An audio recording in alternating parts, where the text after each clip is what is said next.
ত্রিপুরেশ্বরী মায়ের জয় আজ আবারও প্রমাণ হয়ে গেল মা যে ভীষণ জাগ্রত। 51 শক্তিপীঠের এক পীঠ এই ত্রিপুরেশ্বরী মা যে ভীষণ জাগ্রত আজ আবারও প্রমাণ হয়ে গেল।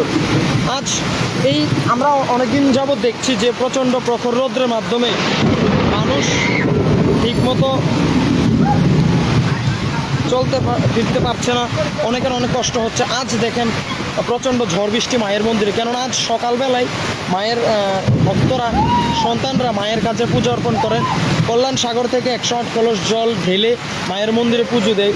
তো তার ফলরূপ আমরা কিন্তু মা কিন্তু আমাদেরকে দিয়েছে। দেখেন কী পরিমাণ ঝড় বৃষ্টি মায়ের মন্দিরে। মা আবারও প্রমাণ করে দিল যে ভীষণ জাগ্রত উনি। মা যেন তার প্রতিটি সন্তানকে ভালো রাখে সে আশীর্বাদ কিন্তু উনি করেছেন। ত্রিপুরেশ্বরী মায়ের জয় হোক। মায়ের আশীর্বাদে আজ বৃষ্টি হচ্ছে সমগ্র ত্রিপুরায়। আপনাদের দেখাচ্ছি সরাসরি মায়ের কী পরিমাণ ঝড় বৃষ্টি মায়ের মন্দিরে।